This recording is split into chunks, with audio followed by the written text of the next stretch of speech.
Chapter 17. On Monday, when I got to school, I had two simultaneous thoughts. Look for Harrison, avoid Sloane. Look for Harrison, avoid Sloane. Unfortunately, I couldn't look for Harrison because something blocked my view. Sloane. "So, Lucy," said Sloane. She slid in front of me and cornered me between the table and a chair. We were in the cafeteria where they corralled us before class on rainy days. There was no escape. "I heard that your family has a special visitor." I tried to keep my face neutral. If only Madison were with me, instead of at that eye doctor this morning. "I don't know what you're talking about." But I knew. She was talking about Yipo. "Sure you do. At the mall. Who is she? Gabby and Ariana said she practically looked like a homeless person, all weird and stuff." Sloane poked her face close to mine and dropped her voice to a whisper.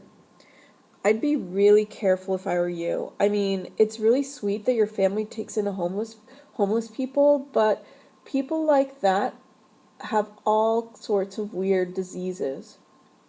You wouldn't want to catch some terrible rash or head lice, would you?" The word lice echoed in my head. I thought of Kendra. "It would be so terrible if you had to miss school, or even the big basketball game because you had some communicable disease," cooed Sloane. I looked at Sloane's face. Her perfectly glossed mouth opened in phony concern. I'm sure that to the cafeteria monitor, Sloane looked like the very picture of genuine caring. "She's not a homeless person," I said shortly. It was all I could say and still be sure that my voice wasn't shaking. "Then who—" started Sloane. But at that moment the bell rang, and the surge of students around us popped me from Sloane's grip. I walked to class feeling sick. Not that I'd tell anyone that now. I could just see it. The minute I missed school, Sloane would gear up her nasty rumor machine. My breakfast churned inside my stomach, threatening to make my exit. "You should have just told her. You should have just said, 'That was my aunt,' and be done," I told myself.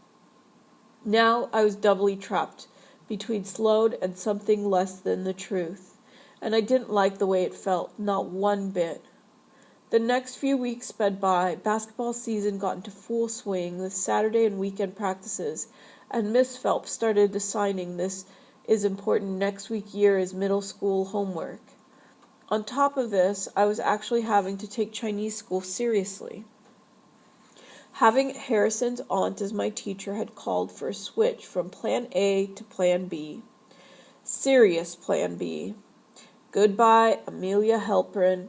Hello, Regina Wu Jr.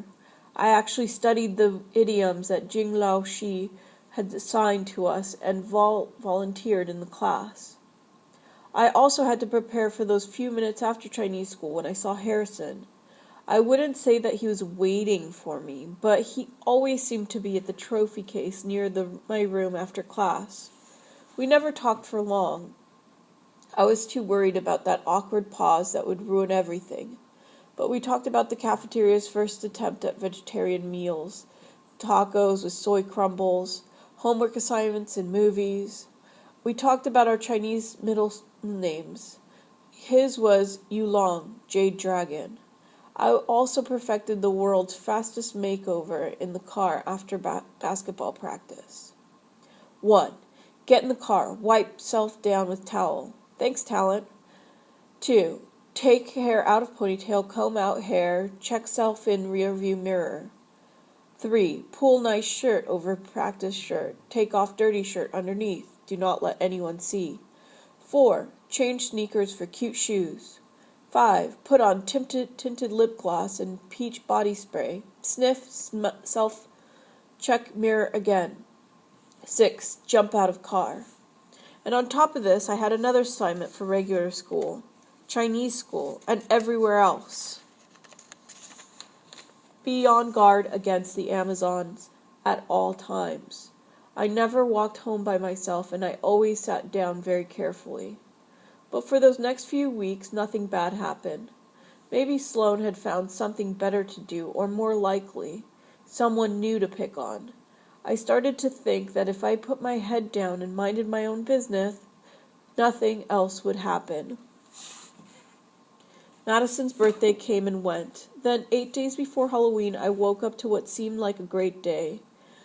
I think it had something to do with finding my lucky Lady Voles t-shirt the night before.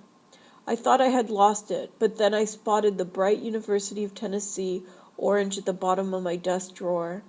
It listed all the national championships, the team that had won Pat Summit, and started to feel excited about student-faculty basketball game. I started to feel excited about the student-faculty basketball game. It would be fun to design some plays and run the team, just like Pat. It would be really fun. The day started with Yipo actually sleeping in until 6:15, which meant I got a decent night's sleep, too. My hair actually did what I wanted it to. Mom remembered to buy Cinnamon Snaps, my favorite cereal, and Dad gave Madison and me a ride to school because it was raining. When I got to school, more great stuff happened.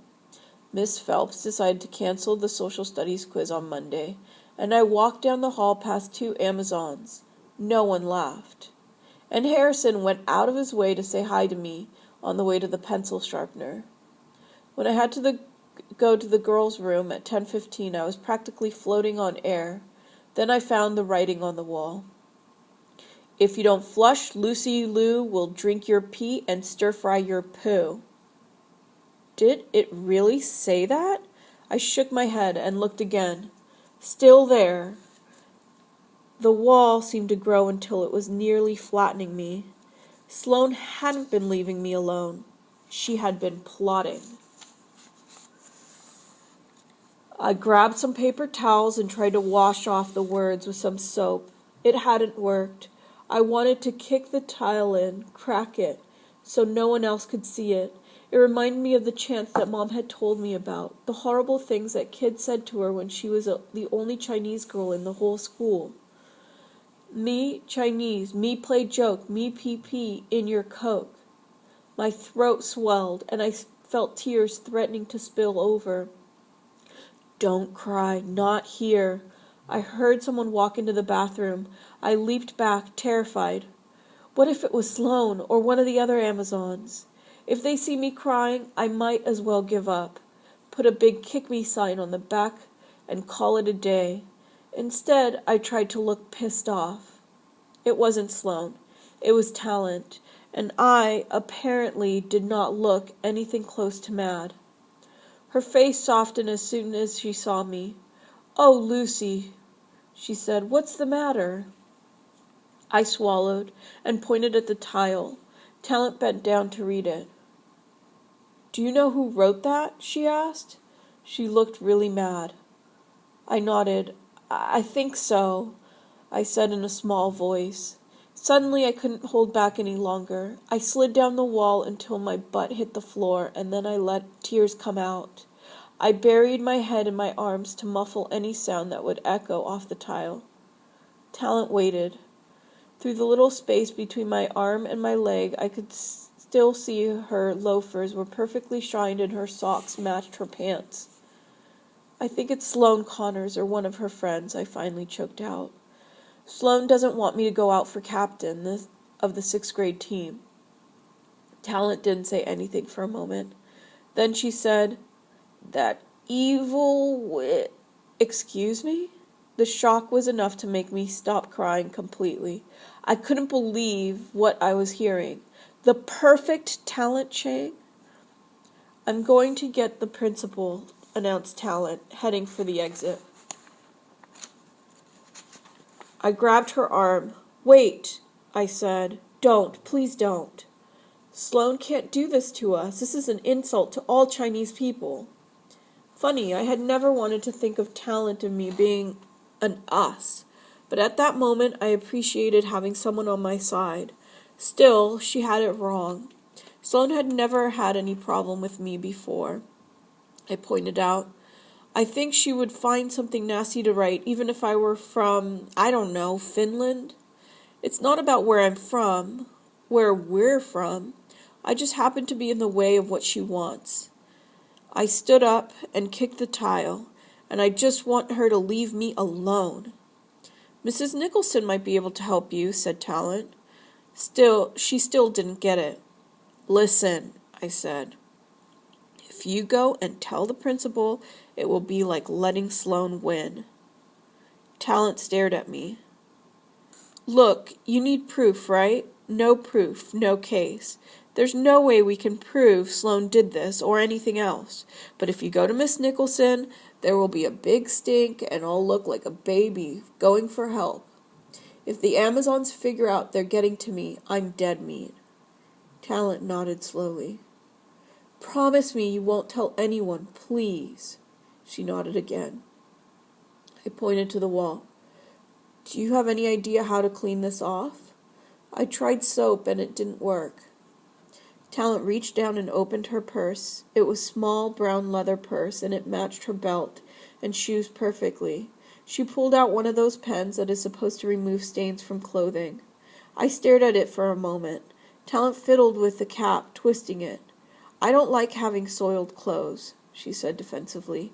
It has bleach. It might work. We tried rubbing it off on the tile. It worked, not perfectly, but well enough that we erased most of the words, including my name, and that was the part about stir-fried poo. We better go, said Talent. We've been in here for a while.